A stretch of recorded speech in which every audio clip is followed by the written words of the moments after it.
of East Oakland once again is the Shelter in Place special edition of Soundwaves. Today I get the pleasure of talking to some of my oldest friends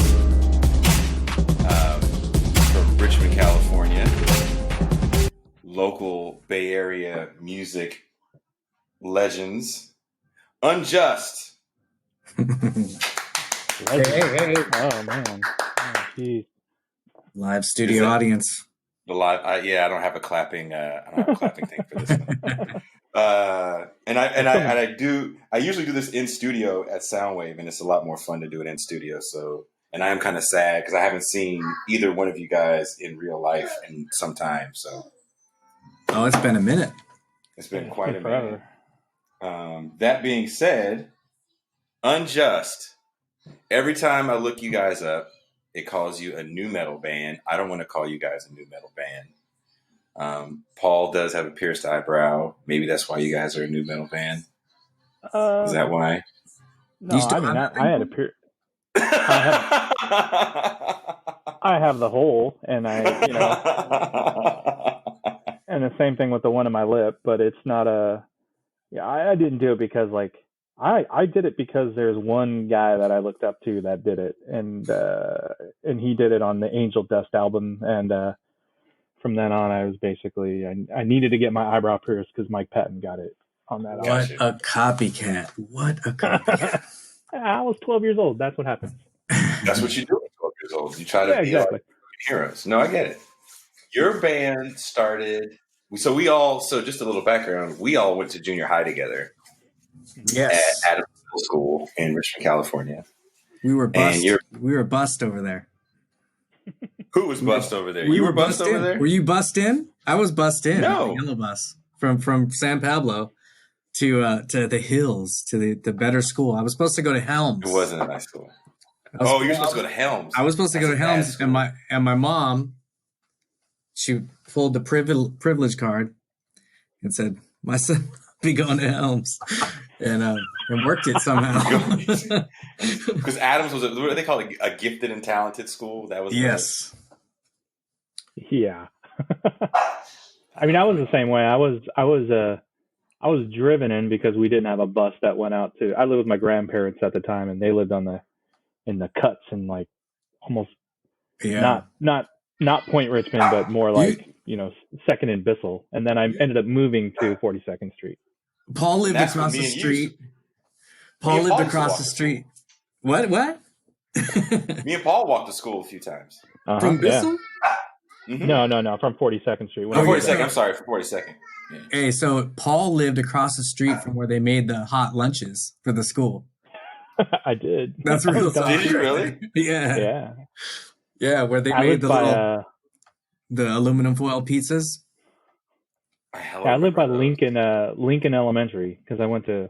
Yeah. I was right by, and that's definitely it's I mean, I don't know. We were kids at then. I couldn't tell like what was bad and what was not at that time. I don't think I really knew the difference. It just was. It was what it was. So you guys, for me, and I don't know if I've ever had this conversation with you guys at any length. Now we're all older in our 40s, so we can have these deep, reflective conversations. You guys were kind of my intro drug into heavy music because you guys were like had Metallica shirts and shit like that. Nice. That's how you denim vests and I was like, oh man, what is and Philip Castaneras, is that your cousin, Paul? Yeah, that's my cousin, yeah. And I want to say in 6th grade, we shared a locker because that's what you do in like junior high. For some reason, you share a locker when you have your own. And I would get tapes from like Philip and you, Paul, Randy Coase. I would get tapes from you guys of stuff my mom wouldn't let me have. So I would save my lunch money and buy tapes from you guys. Or sometimes Paul had dubbed me, and I tell this story to people all the time. Paul dubbed me "Injustice for All" in the 7th or 8th grade, whenever that came out. Nice. That night, I had the dub because Paul had got "Injustice for All" like right away on cassette, and my mom, for whatever reason, took us to Sizzler in Pinole. And I go in line. I had just got the tape from Paul. I'm all excited. My mom wanted to take me to Sizzler. It's like, man, the day can't get much better. And I got in the what do you call it? The line to get your salad or whatever, the salad bar line. And James Hetfield was in front of me. Oh, in Pinole? Yeah. Damn. And I ran into him, and I didn't know who I ran into because I'm looking at the little chicken wings, and I hit James Hetfield, and I'm like, oh shit, I ran into somebody. And he looks down to see like what hit him, and he sees me, and I thought that he knew that I dubbed the tape, and he looked at me like, oh, you're all worried about like he didn't care. He knows, and he just laughed at me. It was like FBI warning, dubbing this tape is $4,500 fine. That's crazy how you can always find those dudes hanging around back then. I mean, Jason used to live kind of by my old elementary school by J.O. Ford, and on the corner there of like off Maricopa, but not Maricopa, but I think it was somewhere around there. We would skateboard to his house all the time and just try to, like, hopefully he's walking his dog or something. We were like 9 years old or 10 years old or something like that. I remember that being like a crazy thing. That is hella funny. Like thinking about how close we were in proximity. So hold on. Let me get this right. So And Justice for All came out. We dubbed the tape. You go to Sizzler, and James is there spending his winnings on Sizzler. Yeah, I'm going Sizzler. That's where they were they were just celebrating. Just gold records. He was there. He was there with some woman. He was there with some woman. I don't know if his wife or his girl. I don't know what it was at the time. That was Elektra Records president. That taking him to Sizzler. You can get the baked potato, James. Go ahead. Anything you want, kid. The world is yours. Endless trips. So, you guys formed what, 91? No, I would say even way before that. I mean, it was almost. Well, since you're going back to junior high school, I know, with Philip, so Philip was our drummer, and we never played drums with him. Like we never practiced with. Didn't we? We did house jams. Did he even have a drum set? And Randy, he had a little drum set. He had kind of like almost a TV drum set. We never had anything real. This band started before there was even members. Like we had the album covers. Russ would draw all the album covers. Like we had everything. Like we were ready to go. We were ready for stardom. Like before we even started, it was great. Yeah, I mean, I've always, since I was probably like 6 years old at all, I kind of always got into it. I mean, for me, I remember I played violin in the second grade. Did you? Yeah, I played violin at J.O. Ford. Nice. And I remember at the end of second grade learning violin, I twisted that violin and started playing guitar on it, only because my brother, my older brother Chris, was all into music stuff, and he knew everybody. I remember he had a house party when we were kids, and he introduced me to Gary Holt when I was in like third grade, and I shook his hand in our backyard, and I freaked out. And I just remember being like, and my brother Chris he would flaunt me like crazy. Everything I do is because of him. I mean, I didn't know anything if it wasn't for Chris. I mean, he got me into the music biz. He, everybody we met was, him kind of touting me around, making sure I didn't do drugs. And it was always I was kind of like his little project. And I mean, so back then, I mean, meeting him that young, I always thought it was pretty crazy. That is pretty crazy, because I've definitely met Gary Holt. Yeah, but not when I was a little guy. No, we definitely grew up in like the shadows of the thrash scene. Like, like Paul was saying, like, Jason Newsted lived right by Richmond High School, and his cousin James, I remember I was like, "You don't know Jason Newsted?" And he's like, "No, I did, dude. I mowed his lawn." And so we went. He took me over to his house. No, seriously. we went up the steps and he knocks on the door and he's like, I'm telling you, he's going to answer the door. Watch. And then his wife answered and was like, he was like, is Jason Newstead here? I like said his last name too. It was like, is Jason Newstead here? And she was like, no, you're tripping. This is not the house. And he's like, yeah, because I mowed his lawn. And he's started talking. And she's like, well, if he was here, or if he did live here, he would be on tour right now. And then we were like, and then we walked away. And he was like, I told you. But yeah, it was kind of cool. Like a lot of those guys went to Richmond High, like Kirk Hammett and Gary Holt, and my sister, my older sister and brother. They went to school with Gary Holt and Thom Hunting, and yeah, Thom Hunting is one of the nicest guys in heavy music. Yeah, totally. I went to Gary Holt's first wedding actually when I was like in junior high or something, and it was Can you guys hear me? Yeah, we can hear you. Fine. Okay. Yeah, sorry. My AirPods totally died out, which is not good. So I remember, Tom, when we were in 7th grade or something, or when that Toxic Waltz video came out. And yeah. And you came to school, you're like, I was in the video with my broken leg. I was in my video with the broken Are you in the Toxic Waltz video, Tom? I might be somewhere. I definitely went to the recording of it. And yeah, I had broke my leg in riding my bike home from Adams Middle School or whatever. And did you fall off down the hill? No, me and my buddy were on the same 10 speed, like riding home. And we like hit a pole, I hit my shoulder on a pole and totally busted my like femur bone, like a big break, like serious. Like the ambulance came to like, how the fuck did you do that? You know, it's like, you don't break that bone. And yeah, so anyway, so I healed up and I had to go to this. I mean, my brother was like, they're going to record this video for this. I was like, really? And that was like my first concert, if you count that a concert. But yeah, they played the song over and over and over again. I'm sorry. Go ahead.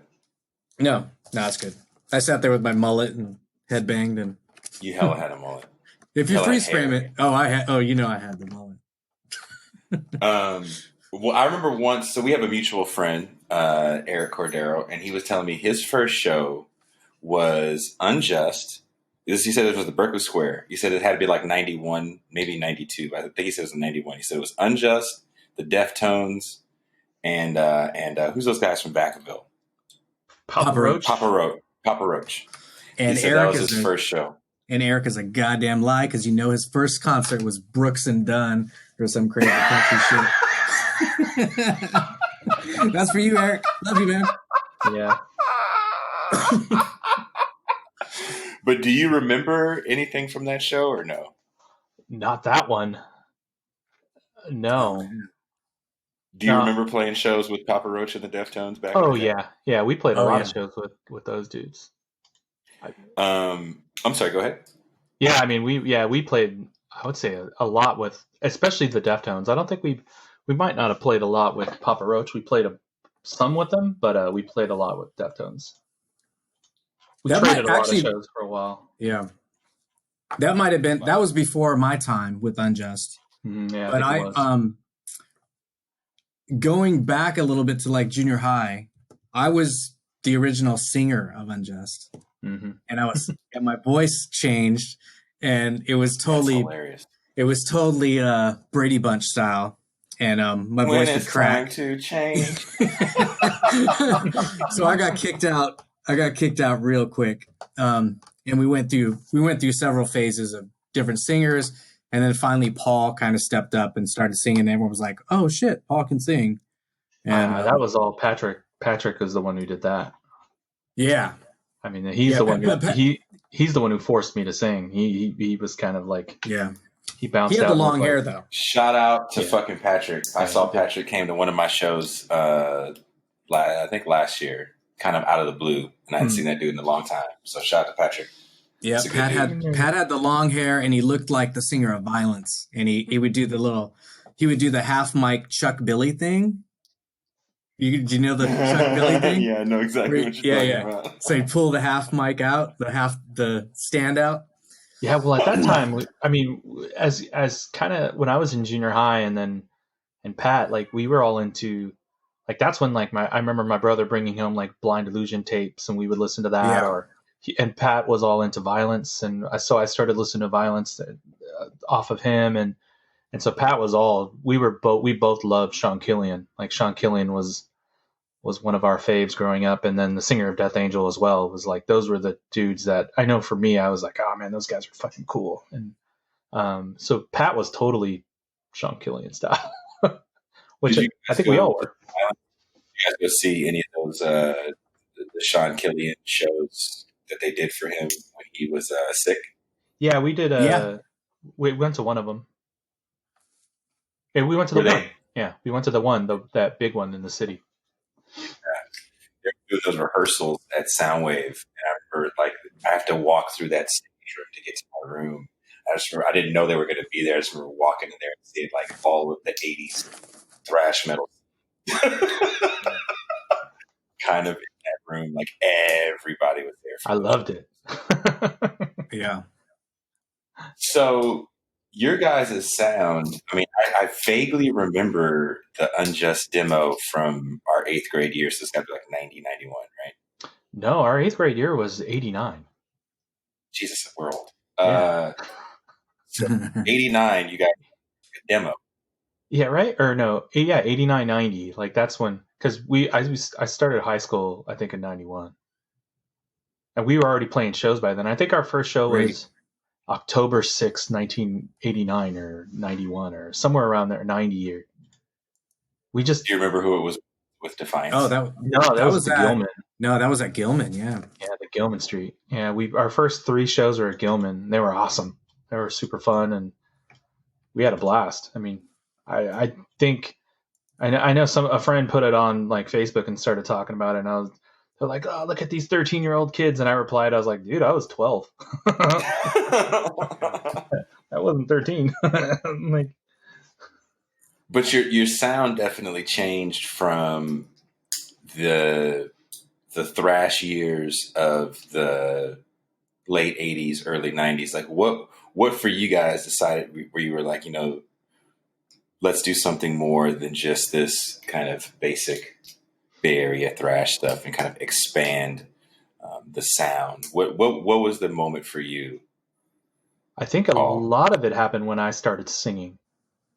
I really think that was kind of only because at that time I was a much better singer than I was a screamer, and I think for us a lot of the I at that like early 90s kind of late 80s phase, I was kind of already starting to listen to Bjork and like Faith No More and Cranberries and like very singery type stuff, and I kind of always like to be able to kind of sing along with stuff, and I think that's the stuff that I knew. So when Faith No More was doing their stuff, I was all about that. Like I loved the mix of hard stuff and singing on top of it, and talking about whatever the fuck. Like that was the stuff that I dug. Like I don't think I was heavy enough to do like insane, like heavy, super grunty metal. I was too anxiety ridden to do that. Like I worried way too much about it. Like I worried that people would see through it and say like, oh, he's a total poser, and that bothered me. So I sang about other stupid shit. So let's fast forward a little bit. You guys ink a deal around 98? 90, was it 98? Yeah, probably around then. Thin Line, yeah. Yeah, Thin Line was about, it was around then. Yeah, I mean, a lot of that album we wrote in the senior year of high school. So we were, because we had this one demo that we did at Sharkbite before it became Sharkbite. It used to be in Emeryville, or used to be, kind of Emeryville, Oaklandish area. And we did a thing we recorded in 94, and we did a 1-day demo that's called One Day in 94. And it basically had every single song that's on Thin Line and some other older stuff too. And we blasted that out, and that thing kind of went a lot of places for us. and that's kind of what we shopped around, and I think Mascot picked it up, and then we ended up re-recording it with Sharkbite again, or with Mark Keaton and Sharkbite again at that time, and that became Thin Line. And this is back in the day where you had to mail out a press kit. You had to take one-time photos. Oh yeah, and it was not the internet days of electronic press kits, and you just copy and paste.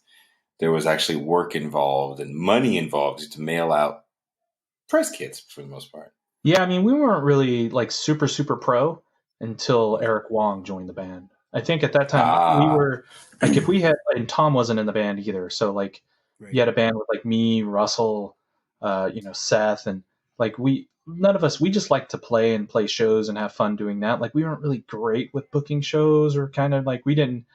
I mean, I was always probably too cool to put up flyers and shit like that. So, which is totally lame, but,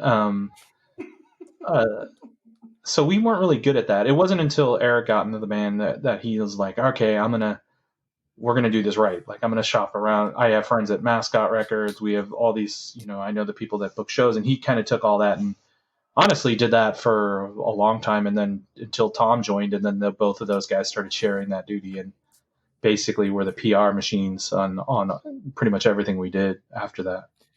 I mean, Eric is like, he's also one of those like old school. He's played in Piranha, which was with Bailoff after he left Exodus. He was in Heathen for a minute. Laughing Dead. Doesn't he play with the Ruffians too from time to time? Yeah, he's in the Ruffians. He did the Ruffians too for a while during when he was with us as well. Yeah. I mean, Eric is like, he's a first waver. Like I would say Eric is like a first waver. Oh yeah, of the Bay Area metal. Oh, he's got stories, man. He's got stories with Bruce Dickinson, man.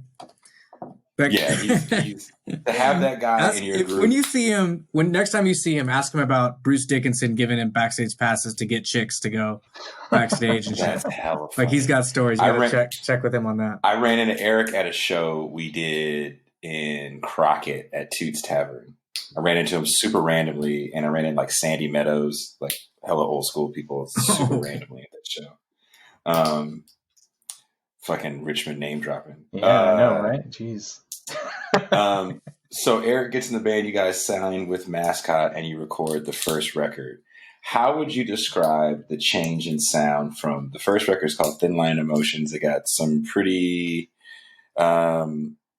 So I just want you guys to know that I love you so much that I actually looked up reviews on your stuff. Oh, I don't even know that. So the reviews for Thin Line were, I would say, lukewarm, but the next record, Makeshift Gray, was really a lot better. But I would say for the first record, though, you guys got to go to Europe on the first record.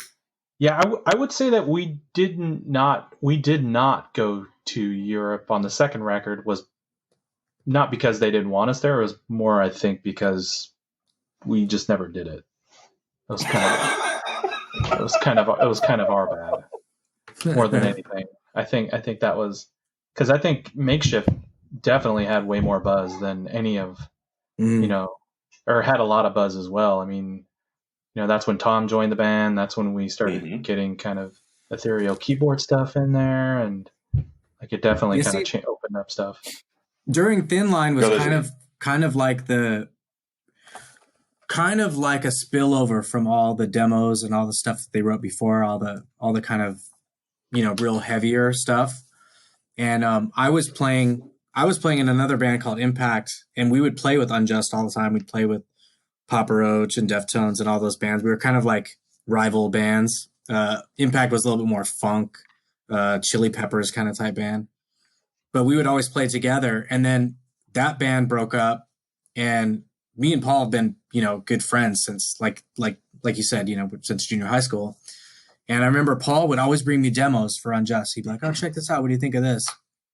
And I was telling him, because in Impact I played a little bit of keyboard, and I was telling him, "You need to put some keyboards on this. It really has that kind of like Faith No More kind of vibe. It's got I think you should put some stuff." And I remember Paul telling me, "Oh, that's cool. Why don't you come show us what you're talking about?" Like, so I came to practice, right?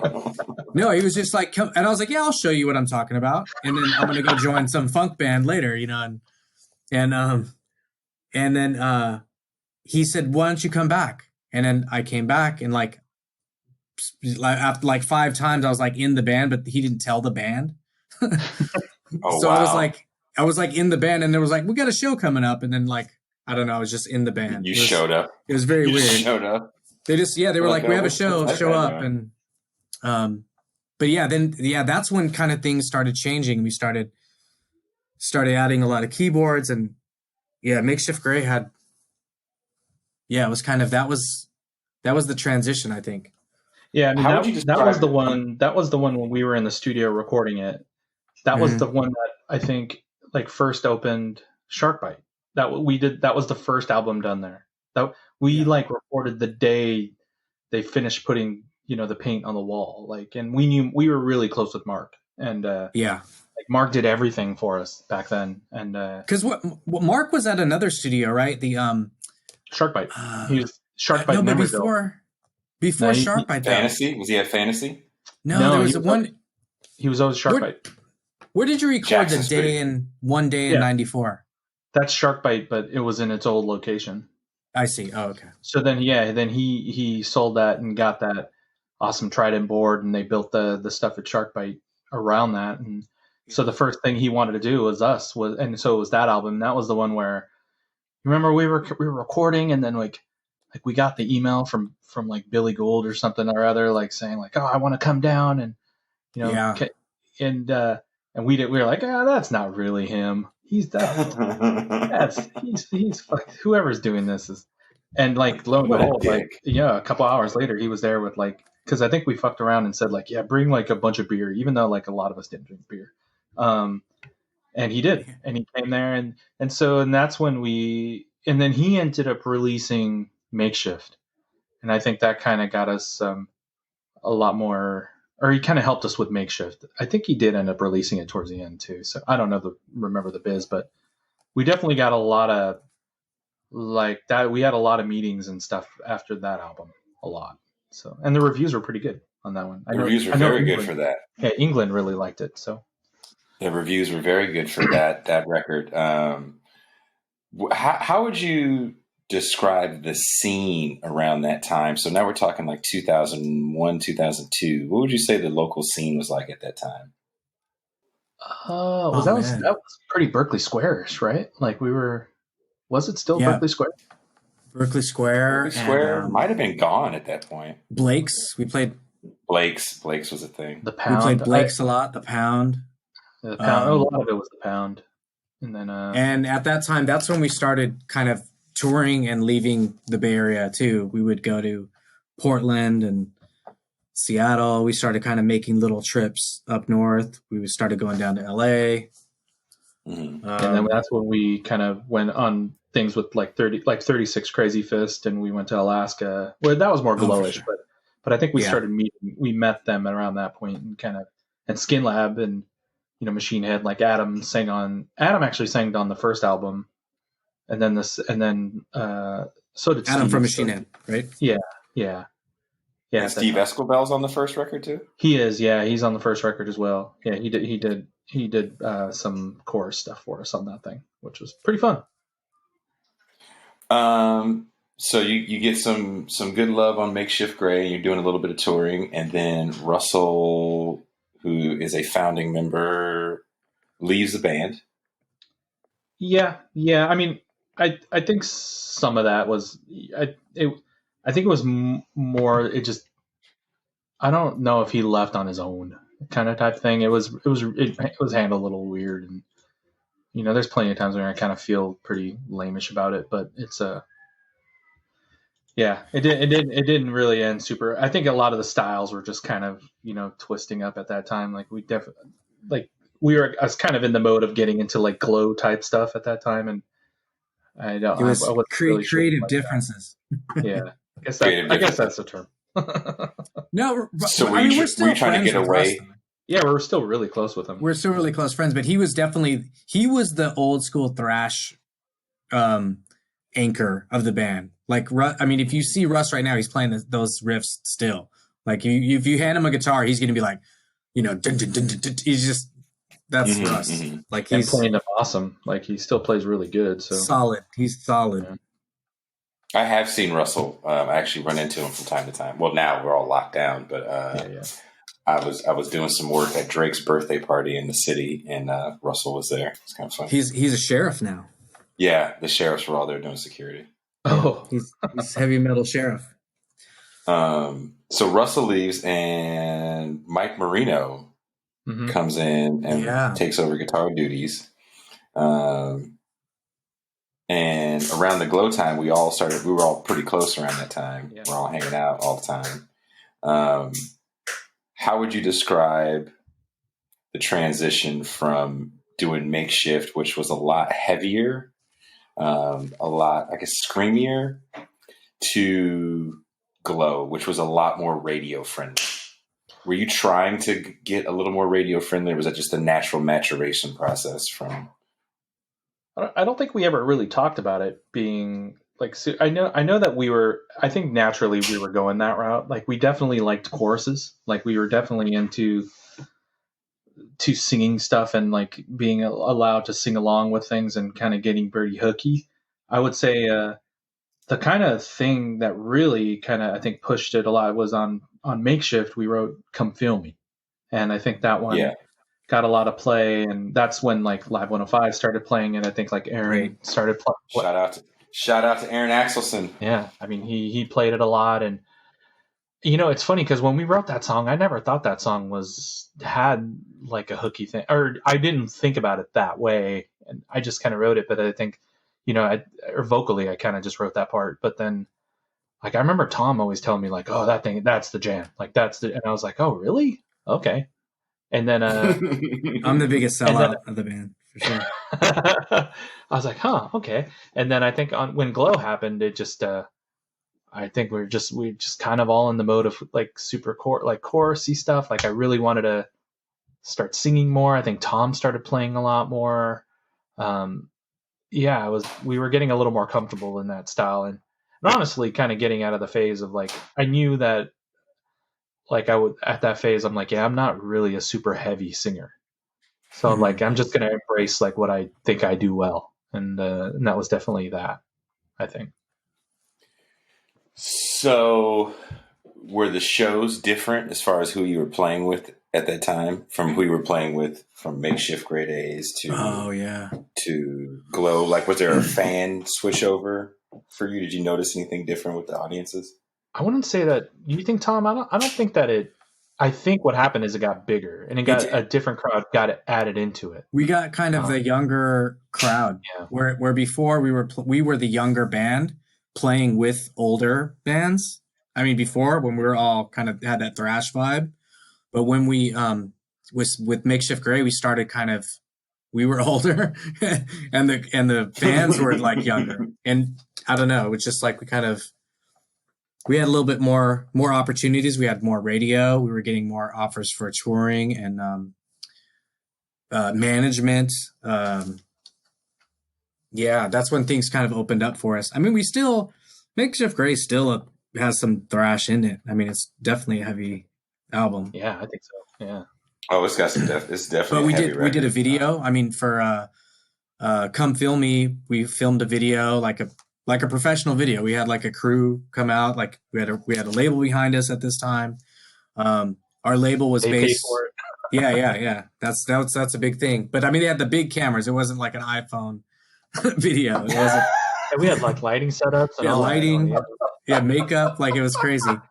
But it was only played. So this is pre-YouTube though. It was. But we actually that video, which I really kick myself every time I hear this, but it got played on MTV in Europe, and we didn't really have the money. I mean, the label that we were on was kind of small, and they said they would take care of like our tour over there, but we had to get out there.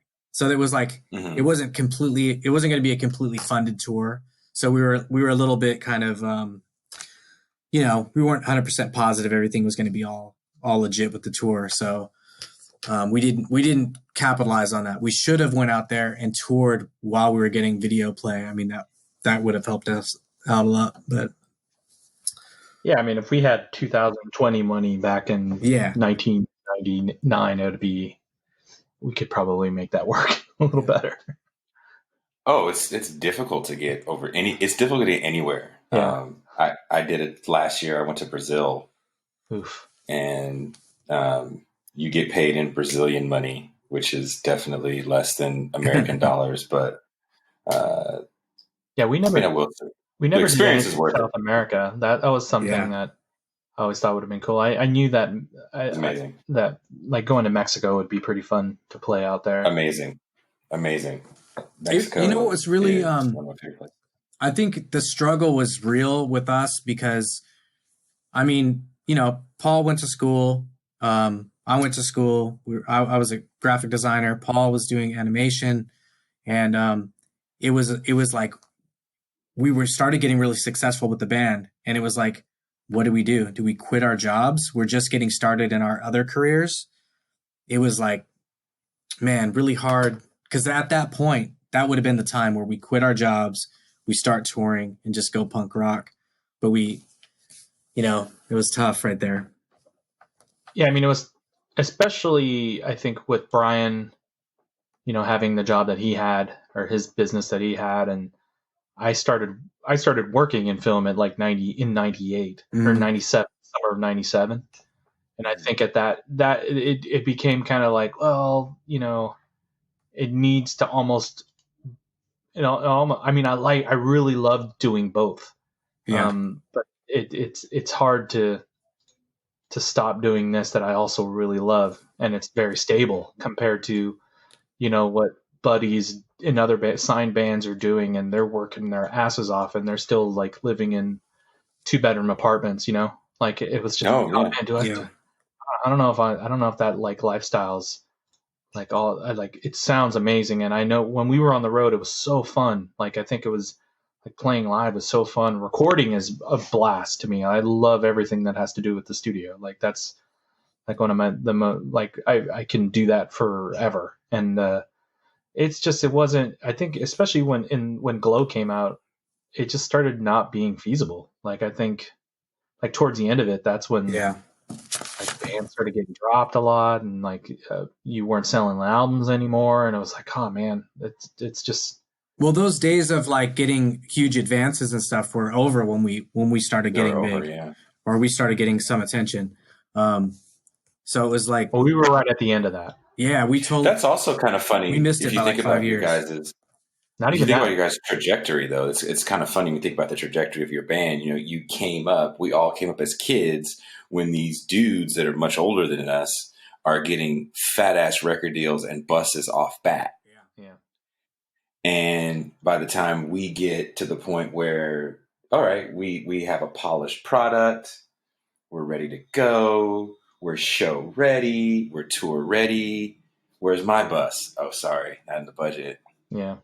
For sure. I think Deftones and Papa Roach, they all got the last buses, you know what I mean? Well, I don't even think those guys had buses for a while. Like, yeah, maybe. I don't know. Yeah, even them. I mean, Deftones got that Madonna money. Yeah, but we had our times when we were on the Capitol record like thing for a while, and like I think there was still that phase of like, and even Atlantic, like those guys were talking quite a bit.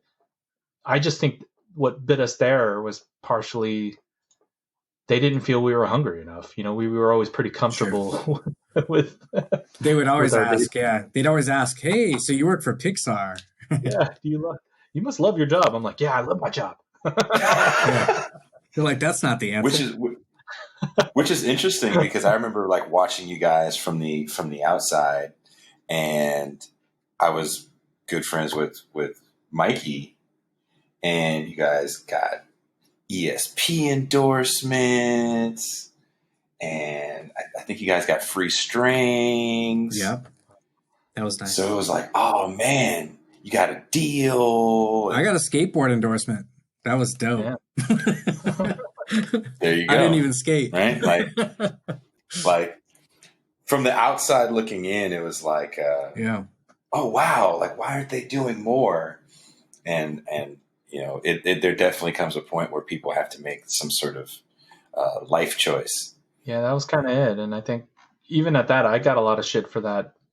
Even at Pixar, I mean, I had friends there that were like, "What are you doing?" I'm like, "Well, so like I even think at that it was definitely something." But I mean, it wasn't out of love. I mean, I loved everything we were doing. I loved everybody that we played with, and it was super super fun. I mean, especially Alaska, man. Those things were like all those things were fucking blast. Or going on like when we were with 36, it was always fun. Like we all got along insanely well, and it was pretty fun. Now you release Glow, 2003, 2004? Maybe. Glow is 06. Was it? I think. No, I think it was a little earlier than that, right? You could be right. I need to look it up. I'm right here on the interwebs. I could look that shit up. 2004. Yeah, 2004. But it got re-released. It got re-released by Cool Arrow. Or no, Cool Arrow's 2004. That's the site I'm on.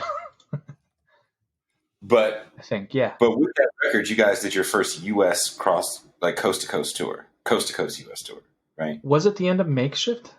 Did we do something on that one? We were touring for Glow though. Yeah, we did a lot more for Glow than we did Makeshift, but I think we did a little thing on Makeshift as well out here. Yeah, we did. We definitely did up the West Coast a few times for sure. Yeah, but you did do a cross country. We played with Simon Says. Remember that tour? Yeah, Simon Says and I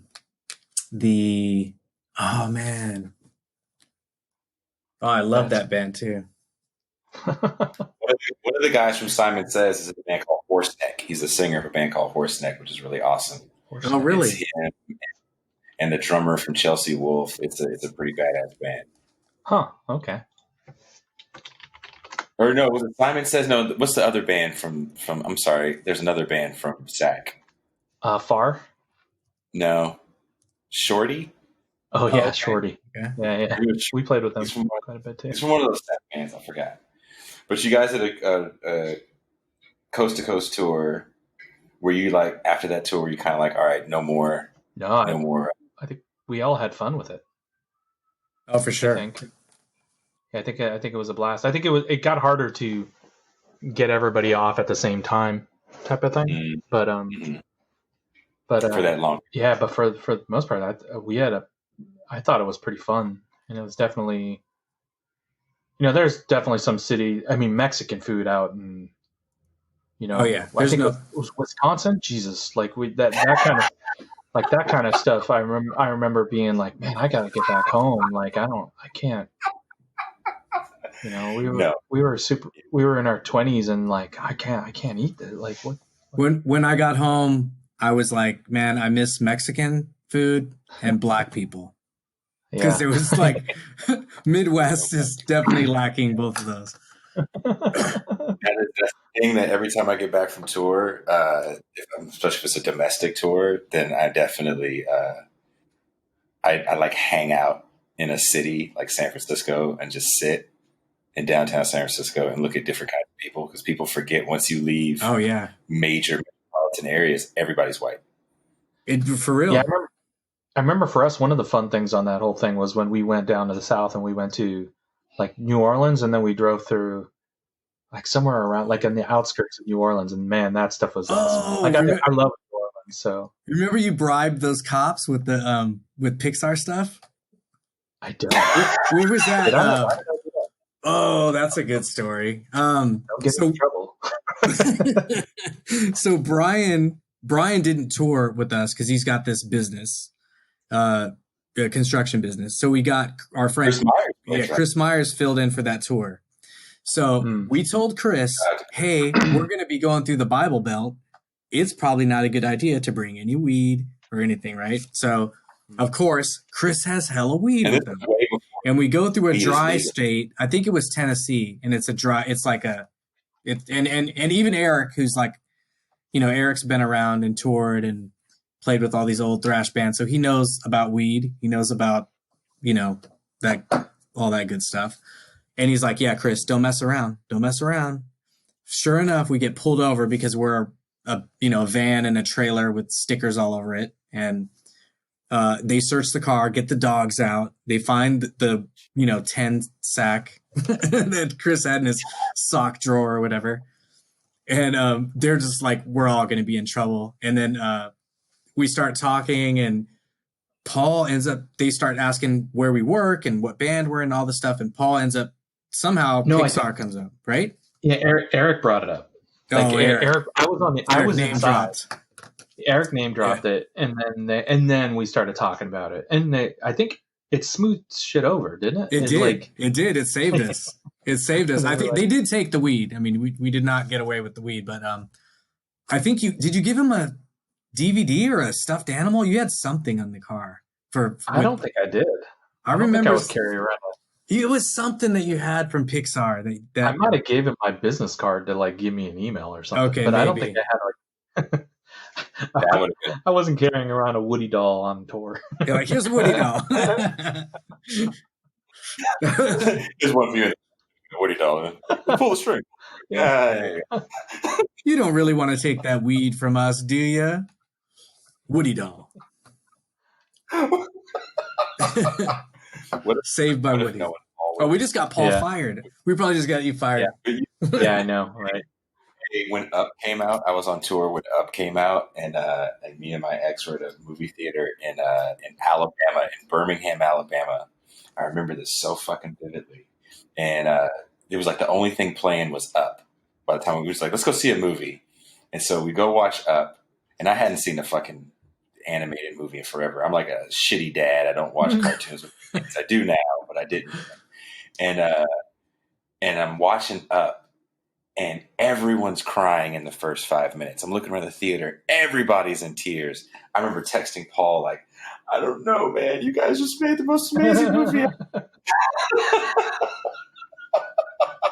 Yeah, I remember that thing depressed a lot of people, and it's kind of laid the groundwork for everything after. Yes, I cry because now I have a 2-year-old, almost 2-year-old, and he quiets down when the Pixar stuff comes on. Oh, that's good. Well, I teared up at Onward, and I sent Thom a message. I was like, did Paul have any influence on anything in Onward? I animated on it. That's it. I didn't work too. I wasn't a supervisor on Onward, but I did animate on it. And no, I mean, there's definitely.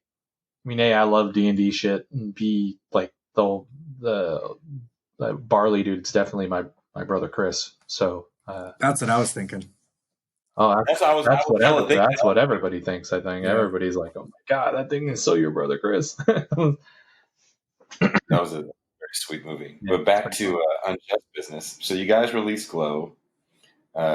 Gets a ton of radio airplay out here. Yeah. You guys are playing bigger shows. You're going on tour, and then you release what has come to be your last record. Can you tell me about what was going on from Glow to Lose a Name? To Lose a Name? Mm-hmm. To Lose a Name. I think it was just another level of us trying to grow up a little more. I think we tried to kind of get almost a little. I mean, it's a little bit of the same kind of concept that Glow was doing. It might have had. It wasn't as verse, chorus, bridge, chorus, end type way. I mean, we had songs like the part that was like 13 minutes long, and we tried to have like a little bit more layering to it. Tried to be a little more complex, I would say, with it. And I think so. It was. I don't think it was less. I mean, I don't know. Thom, tell me do you think it was any less radio-y than? I mean, Glow was definitely way more, probably easier to listen to. I don't think To Lose a Name was heavy. I just think it was definitely on the more of a concept-y side of things. Yeah, it definitely had a concept vibe to it.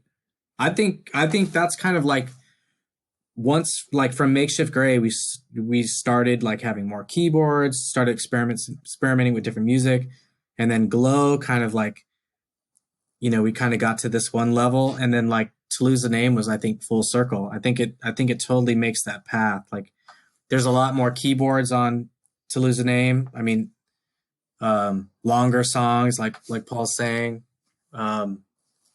We kind of thought about how the songs connect on the album. Like we totally kind of mapped it out better.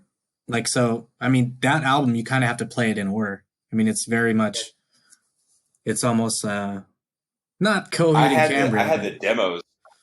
I had the demos from those because, again, me and Mikey were working together. He was working for me at the time. And so I was hearing pretty much almost every other day where you guys were with that record, and those songs, man, were kind of on another level. Yeah, to me, that's my favorite album of ours. Like, and Really? I really like. I can listen to a lot of that, like even today, and like feel pretty happy about it. Like, I really loved all the other stuff that we do, and like me and Mikey went through and we did like a Spotify playlist pretty recently, like a couple months ago, of like our favorite songs on it, of all of our stuff, and that, like, a lot of To Lose a Name to me is mine in there. Like, I love Cloud Collectors, I love The Part, I love, there's the It's Not Enough, like We Be Robots, like there's a lot of stuff in there that's In Search of a Ghost. A lot of that stuff is definitely my favorite stuff that we've done. Yeah, I don't know. It's crazy because I think for a lot of it got a little noisier, definitely, because we have a lot. I mean, there's a lot more keyboards on it. There's a lot more guitars also on it, so it kind of became a lot of stuff. Like, there's a lot of complexity to it, and yeah. So to me, I can listen. I like the layers of it, and it just seemed like a smarter album for me. Like, I had way more of an emotional thing with that one. Even though I loved all the other ones. Glow's great. I mean, people love Glow, and I think it's awesome. I mean, there's some songs on Glow that I know. Remember, I'll talk to Thom about. I'm like, man, I kind of wrote that as a joke. Or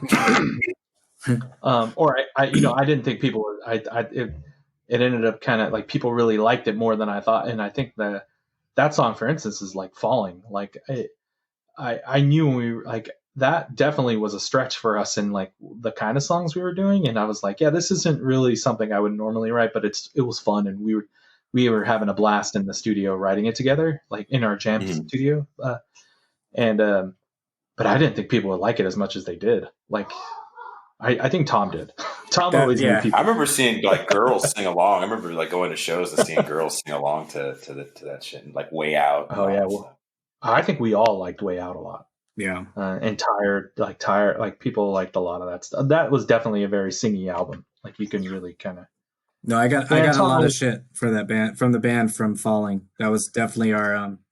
I got a lot of pushback for sure. Yeah, we were definitely not on wanting to play that one live. Yeah. We were like, really, Thom? Come on. But there's a little new metal part at the end of it. Yeah. There's a little new metal part at the end of it. Right. That was so. Yeah. If you guys, so now you guys are adults that have adult lives, and you guys are literally a decade out of releasing music. Mm-hmm. If someone was to come up to you and find out you did music, would you say I was in a new metal band, or is that a bad word?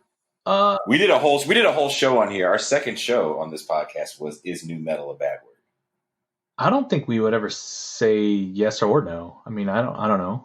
We were just in a metal band in the early 2000s. I thought. I mean, if people called it that, then that's fine. I mean, I kind of don't give a shit. It doesn't piss me off when people say that. I mean, I don't really care.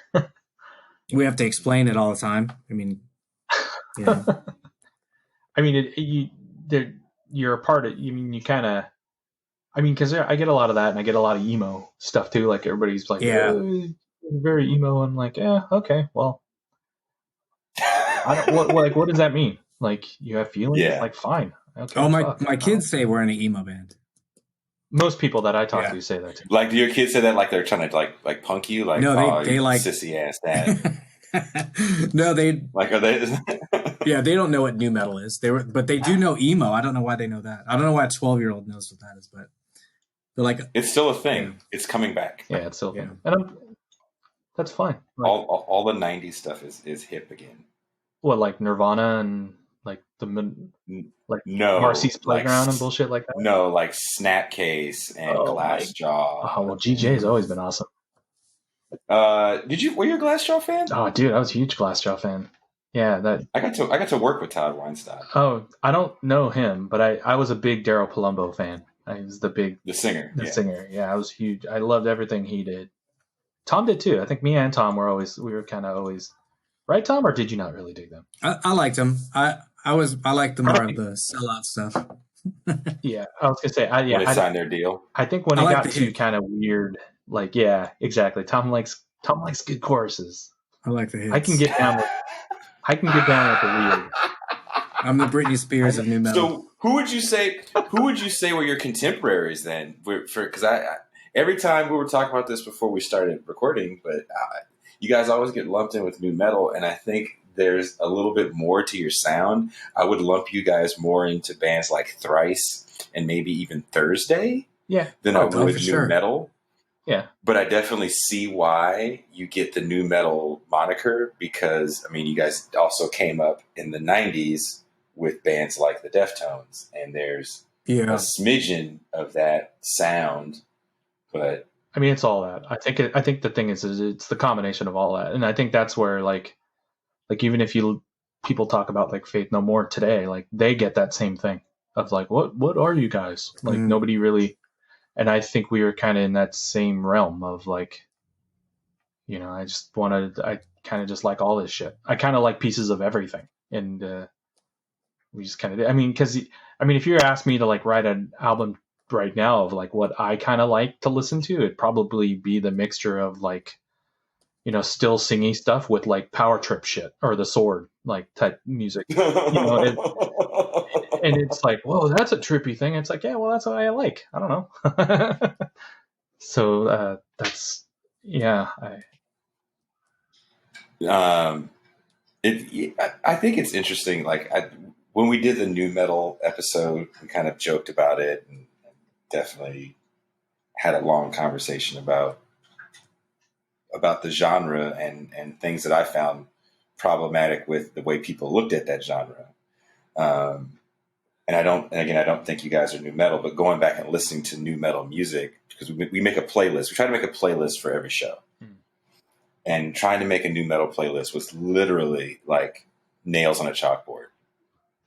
It was some of the worst music. You put in like just like what, like Disturbed and like Stained and Trapped and shit like that in there? So that really wasn't my bag in that era. So I didn't really know too many of those bands. And our guitar player Nick Young and our drummer are 34 years old, 34 and 35. So they were like, that's their junior high. That's their Ride the Lightning and fucking Injustice for All. So they knew that shit. And then the other guitar player is our age, Todd Buller, that plays in Suicide Queen now. So we were kind of like, yeah, dude, we don't really know too many of those bands. And I was like, well, put in Sepultura Roots. That's cool. Put in Machine Head. And after that, they were like putting in these bands I had never fucking heard of. Or like, but you got to put Cold Chamber in there. I was like, oh, yeah. We knew that. You lost me. I remember we would play, or we would at least see their stuff when we played like LA or like the Troubadour and stuff. Like, yeah, I remember always seeing them around. Or Static X. That was definitely, yeah. Oh yeah. Static X is on that Static playlist. X. Wayne Static used to come to our shows.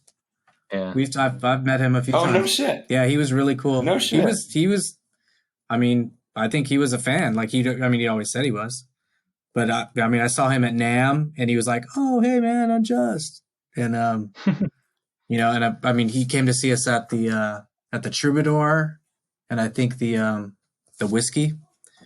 Yeah, and there was a showcase that we played at that he was at as well. Yeah, small showcase, like super tiny. Like there was like no one there except Static X showed up, and we're like, oh yeah, shit. We're like, we're good, and like labeled it. Like it was really. That's pretty dope. Though. Yeah, it helped. It helped for sure. That's actually hella dope though. So now you guys are done. Rest in peace. I see, I see from time to time, like people will post stuff. If maybe 3 of you are in the same place at the same time Uh-huh. about getting together and doing a show. How annoying is that to you guys? It's not. I don't think it's annoying. I actually think it's kind of funny. Or I think it's kind of fun. I mean, you can. I mean, honestly, like when people ever say that type of stuff, I don't think I'm ever willing to say like it won't ever happen. Like I'm like I never say like, oh, no, that's those days are done. I find it funny when Eric Wong will reply Oh on yeah. like certain pictures. They'll say like, "Oh, Paul is the reason why we won't do it." I'm like, "What? What the fuck?" like, where the fuck did I never said anything like that before. Like, I love playing stuff. Like, I don't know, I'm sure we'd be fine. But yeah, I know Like, do you think it's one of those things where it's like old hat, and like if you put maybe, I guess, the last iteration of the band in a room, people could just kind of figure it out? Yeah. I think so. We'd have to bring Yeah, Mikey. I think so pretty. We'd have to bring Mikey from Yeah, where the hell does he live now? He's in Indiana. Indiana, yeah. So that's a little bit of a I love the commute. guitar in Indiana. If he's in Evansville, I'd love it if he could pick up my guitar. Yeah. It's all Zoom nowadays. You can do all these Zoom shows. No, that's man. Oh, that's what everyone's doing now, is do a Zoom show. No, I've seen people jamming. Would you guys do a Zoom show? Would you guys do a Zoom jam? Oh wow. I don't even know. I don't know. Baby. Would there be too much Paul, honestly, would there be too much nerves to be like, damn, I was 28 the last time I played live? No, I don't think so. No, I mean, I've done some stuff where, like, we'll have this event at work now that we call Pixar Palooza, where like everybody kind of jams kind of cover bands and stuff like that every now and then. They kind of go big on it, and I play kind of a lot of those, and it's always kind of a big deal, which is pretty fun. So, yeah, and I feel great when I do those. Like, and I've jammed with little things like that before, and I'll do personal stuff together here, like at home and things. And yeah, I don't think I'd be too. Honestly, I think I would probably handle it better now, because I'm kind of almost in a phase where I don't really give a shit. It's like, because I think back then I gave too much of a shit, where I was kind of in my head sometimes. And Thom would call me out, like if like on stage I would get upset because like, oh man, I didn't sing that right. Those guys would always say like it's cool, like stop worrying. Like no one cares. Yeah, nobody cares. And I think now I think I would be that way. I'd be like, it's fine. Like, yeah, shit's fun. I mean, yeah, there's a lot to say about that, because unless you are obvious about your mistakes, usually the crowd doesn't know. Yeah. They don't know. They never know. They never know. Unless, like you said, unless it's super obvious, like you're hella out of key and just can't sing. Yeah, yeah, I mean, there has been conversations about doing things like playing with people. Not all unjust, but it's like there's definitely been conversations of like, want to jam something? And I just don't know where to start nowadays. I mean, the fun thing back then was like we would drive to our fucking practice studio in Martinez, and we were just kind of there for 4 hours, and it's like, all right, well, let's just start playing something. And there's something fun about that. Like nowadays, it feels like a lot of the writing is like, oh, you in front of a computer with your entire setup, and like you write your pieces here, and then you kind of send it to somebody else. And that's kind of something we never, I mean, I guess we did it a little bit, but me and Thom lived together when we did a lot of it on Makeshift, and Mikey too during Glow, and like it felt like we were always bouncing stuff off of somebody, like even with that, it would change. Like we would just get an idea, or we'd get sort of a sketch, and then we'd go to practice and change it around. It was just it was like a head start when we did recording beforehand. Yeah, it was always pretty fun. I that's the part I probably miss the most, is just kind of sitting in the room and saying like, all right, I don't know what should go there. Like, let's just try something. Let's just jam and see where it goes. And we would just kind of go on a Mars Volta trip and just like playing for like 20 minutes, and then we'll find something in there. Mhm. We're like, oh, that's cool, and then we'll kind of piece that out of it, type of thing. So when this shelter in place, we can all go back to life, regular life thing is all up, and I got you guys a nice big studio room at Soundwave for like a lockout day. Could I get you guys just all in a room playing, jamming? Well, it's hard. You'd have to fly. Like Mikey would have to fly down. Eric We would couldn't bring. Tom. We bring Russle. Yeah. Oh yeah, or Oh, us, yeah. or Tom and Eric would have to start getting along again. Oh, I like Eric. Actually, I actually talk to Eric a lot. He calls me all the time. We fight about Bernie Sanders on the internet, and then he'll call me and be like, and we'll talk about whatever. But Eric's like an older. Oh my God, he's getting so much. right-wing. He's gotten so much better though. Like Eric's great. I think. Yeah. Yeah, I love that guy. I miss him a lot, and Brian. I haven't seen a lot of Brian. Oh, you guys haven't seen Brian? I haven't seen Brian's Brian since the never last around. show you guys played. I mean, I see pictures of him, and he looks exactly the same. Like he looks totally the same. Yeah, definitely. So yeah, So you are saying though, if when this is all said and done, I could get a room and get at least 4 Unjust guys in a room. I'm not talking about playing a show. I'm just talking about getting you guys in a room. I don't know, maybe I'll have gear in said room. You just come to the room. Just come to the you don't have to bring a guitar. I'll have your guitars. It's funny. Somebody we were in a text thread that was trying to do this for a while. Mm-hmm. I feel it just kind of fizzled. Yeah. Fizzled out. Is it just like people's too busy? Yeah, and I don't think anybody really knew what the end game was. I think everybody wanted it to be a show, and I know, like with a lot of that stuff, I'm not sure if I want to do that. I mean, maybe. I mean, who knows? I think first, one step at a time type thing.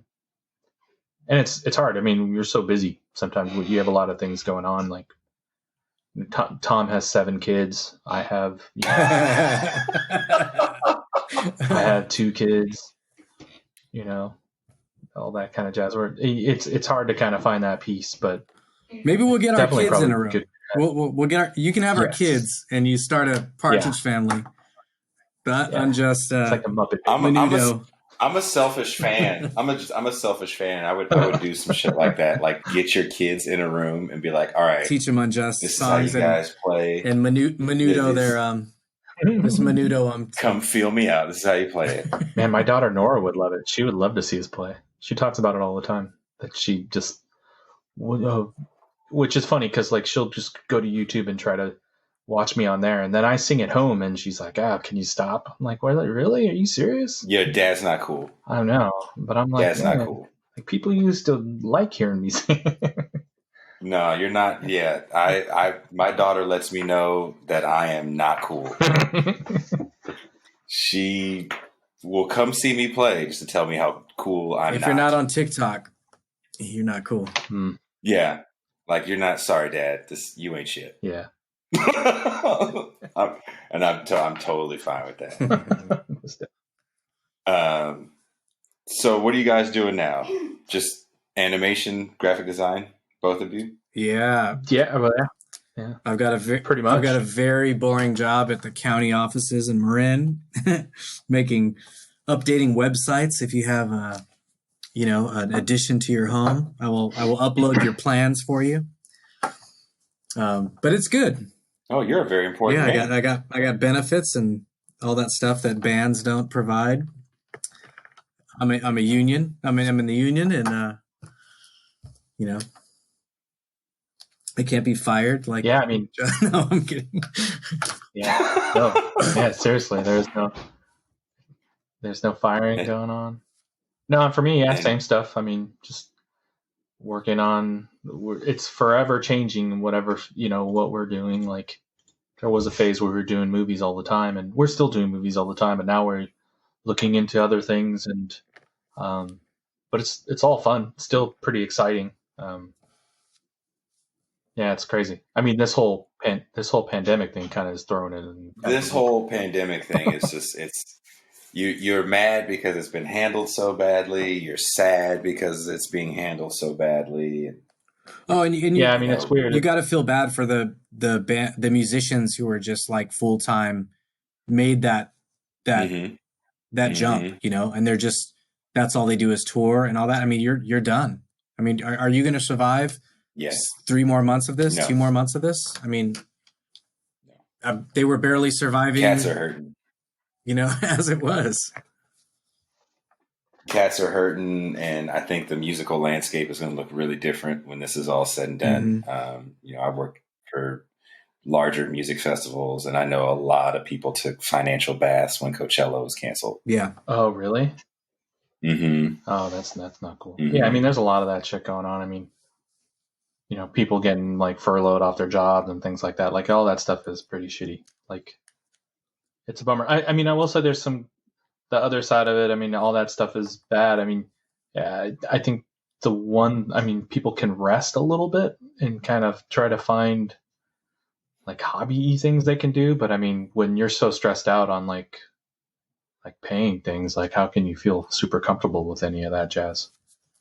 Oh yeah, like I have all my music stuff is at the studio, and I haven't been to that studio in over a month. Wow. Yeah, will they not let you in there? They totally lock. No, actually, no. I could get in. I'm actually going to go in there tomorrow, and because no one's been in there, so I'll be in there probably trying to record some music. But yeah, I mean, we had to cancel some tours that were looking pretty promising. It hurts. I'm kind of worried about what next year is going to look like because the competition's on a different level. Yeah. What do you think? There's going to be a lot of people trying to play like all at the same time now? Yeah, for sure. I think there's going to be a very big consolidation of power. Yeah. I think as you're going to see with just small businesses now, and not to get like too uber political, there's going to be a consolidation of a lot of things because people just can't afford to stay open. Yeah. So those that can afford to stay open, and that goes for like landlords that can afford to like not get people paying rent for long periods of time. If you can't afford any of that, then major corporations are going to come in and just eat you up. So as you look right now, are you going to a mom and pop grocery store or are you going to Walmart? Mm-hmm. People are still ordering from Amazon a lot because they don't want to leave their house. So you're seeing Amazon get even more of a market share. So from the music standpoint, now you're seeing smaller promoters are going to be out of the game. Slim's closed. Right. So we're going to see more smaller venues that were already starting to get kind of like eaten up. I have a tour poster from 2013 of a Western run we did. So we went all the way to like Utah. And 10 shows or so, and every venue on there is closed. That's crazy. And that's from like 2013. Was Slim's always going to close down, or was this definitely a thing that dropped after this? There was always talk because there was always heat they got. So I think when this thing just shut down, they were like, F it, let's just close the doors. Yeah. Billboard has a really interesting article. I might link it on here, where it kind of talks about the consolidation of power that we're about to see in the music game, because there's really only a couple people that can stay open. Eventbrite just laid off a bunch of staff. Yeah. So, well, I mean, Aaron Axelson lost his job. That's crazy. I mean, program director of one of the biggest markets that have been there for like 26 years. I mean, that was shocking to me. When people start trimming that level of fat, like the change isn't just like, and this is just my opinion, the change isn't just going to be, a lot of these smaller places closed. It's more like, hey, the bigger music genres are just going to dominate even more. Like, it's going to be a lot harder for you to get heard because you're not going to be making any money. Mm-hmm. Yeah. No more pet project bands. Like, look, if you're not selling tickets, I can't have you because I already lost so many tens of thousands of dollars not being open. You know what I mean?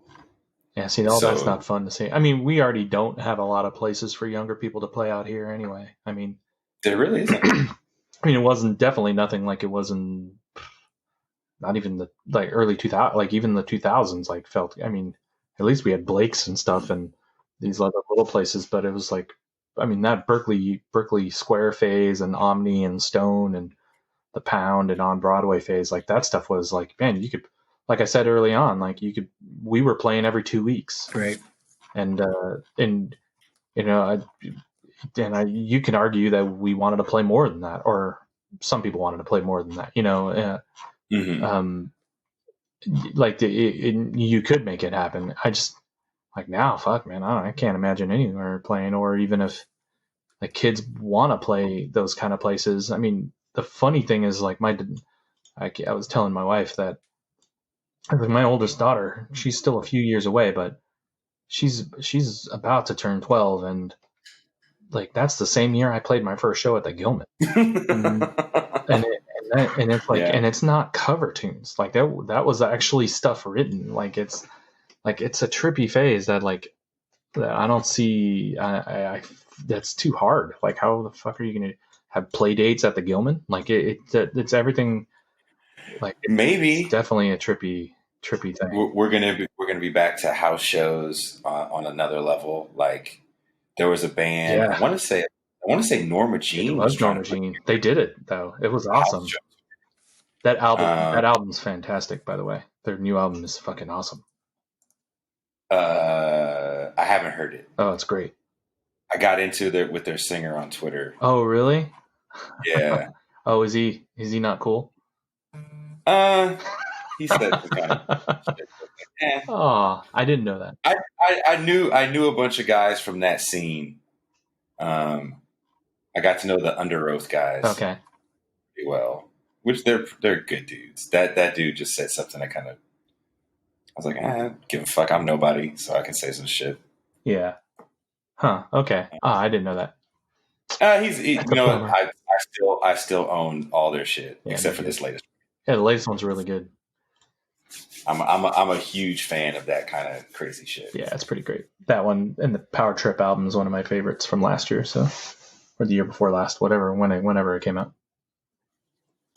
That's another young up and coming band that sounds a lot like 80s thrash metal. Yeah, and they're good, man. So is that what you're kind of listening to now?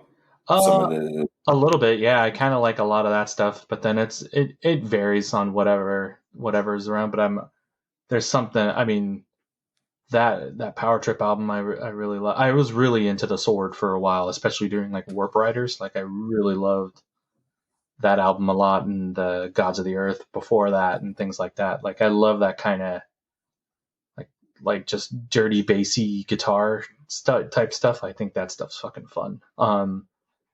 And it, like I remember looking at that cover of that album too, and I brought it to work and showed some people there, and it's just the spaceship in front of like a red planet. Yeah. And me and another dude was like, I'm like, that's the movie I want to work on. I want to work on that. Like Sword has some pretty dope. Oh yeah. Actually. And him and Mastodon. Yeah, and when you hear like their music, like there's some stuff that sounds super, like for me, filmy. Like some stuff that I'm like, yeah, you could totally make like vibe with that. I think I don't know. So I really loved a lot of the stuff they were doing too. Their newer stuff's different, which is still good, but not. I really loved Warp Riders a lot. Do you listen to like High on Fire and Sleep and all that stuff too, or not so much? A little bit, not as much as I should. I bet I would probably like them actually. Neurosis. Were you guys ever into Neurosis? No, we played with them, I think, but that's hella fun. But I don't. They played Berkeley Square like every weekend, I think. Yeah, but I don't really know them. I was never really a big. I never really listened to them a lot. I don't think you could see them like from the stage. They like had full on smoke and everything, like at a 200 capacity venue. Oh, geez, really? They went big at Berkeley Square. Yeah, they're Oh, wow. Okay. What about you, Tom? You know who I'm listening to right now? What are you listening to? Is and I'm bummed because I'm pretty sure it's going to get canceled. But the Deftones show with that band Poppy. Have you heard them? Mm. Oh, Poppy, yeah. Dude, I mean, it's I think a lot of people are gonna say that it's gimmicky, but like their guitar riffs and stuff are out of control heavy, dude. I mean, and then it's like, I don't know, man. It's like total like heavy, but then ABBA. I mean, like it's crazy, dude. Mm-hmm. I don't know. And it's freaky. It's got this backstory. It's got this whole, I mean, you can definitely go down the rabbit hole with their social media and YouTube stuff. I mean, it's freaky. I mean, a lot of people, my girlfriend hates it. She's like, turn that shit off. I'm like, this is awesome. I'm like, you don't understand. You don't understand. But yeah. They're kind of on that industrial side of shit. Yeah, it's a trip. I need to listen to them. No, their guitar, they don't say who the band is. Like, you can't find like who the band is, but the two guitar players kind of produce the whole thing. But they're badass musicians. Like their tones are awesome. Like, I don't know. I was looking forward to seeing that. Yeah. I'm pretty sure that's going to be canceled. The Deftones tour. Everything is done. The Dia de los Deftones thing. Yeah. Yeah. Okay. No, that's their festival. They have. No, there's a they were going to play at Bill Graham in like, is it August? Oh, that's right. Yeah, we have tickets for that. Yeah. So I don't know. We were supposed to go. They're going to postpone it. Yeah. What the bigger promoters can do is they can actually postpone it. That way they don't have to give back the deposits. Right. Yeah. So that's actually kind of the strategy. Yeah, where was that show? Is that show supposed to be at the Fox Theater? I think it might have been. Bill Graham. Bill Graham, that's right. Okay. You know what? One album that I'm bummed that I wish I knew earlier, and I wish he would do more, is Chino's Crosses album. Yeah. Like that's one that I found out a little later that I really loved, and I'm like, man, I like every single song on this thing I love. Like I wish he did way more of that. Crosses is dope. Did you like Palms at all? Which one? Palms, the one he did with the dudes from ISIS? No, I never heard it. So, and is that just as good? I'll take a listen to that one too. I went and saw them at Slim's. Heavier. I saw them at Slim's. Yeah. Palms or Palms. Crosses? Yeah. Palms. Did you like it? It was okay. I mean, it wasn't like, I mean, Crosses has the hooks. You know, I'm all about the hooks. Yeah. Crosses is more, what's the word? I don't know the word. I don't want to say poppy, but it's just more You could say poppy. groovy. The Palms thing was Radio like friendly. almost like a medley side. No, Is it? Yeah. I don't know. I don't. I feel like nothing the Deftones do is radio friendly. They just had that moment where they were on the radio, and ever since then they've been kind of releasing whatever the fuck they want to release and can sell enough to be a band touring on a major level. Yeah, I mean their stuff still does generally pretty cool to me. I mean Chino's stuff is still like sexy as shit. Like he still does shit that I'm just like, man, goddamn, that stuff is awesome. I hear it. Fuck, man. Do you guys ever sit back and go, damn man, we should have zigged instead of zagged and seen what could have happened? Nah. Or do you say, fuck it? No, I don't. Me personally, no. I mean, the other guys maybe. Thom. I don't know. I'm not sure. I'm happy with all the stuff that we've done. Yeah. It's really hard to try to get in front of anything. And we've never written music like that. We always wrote what we wanted to write, and whether it was out of time or out of style, we didn't really care. Yeah, I mean, we definitely had friends in other bands that would like try to be like, oh, we got to get our tone this way, or we got to tune down, or we got to be this way. And I don't know. We never, I don't know. I'm really happy. Yeah, I'm happy we never did that. Yeah, it was a lot of like, I'm not sure if we were really looked into it too much. Like seriously, we would, I don't think we were really looking into getting signed until Eric Wong really joined the band, and he kind of made it happen. It's like, oh, okay, cool. That sounds fun. Yeah. So it was always something else. Well, before we go, I just want to say that your guys' music has always been a huge influence on me and anything that I've done musically. Even now, even though the stuff I do is a lot heavier, it definitely was influenced by the Unjust sound.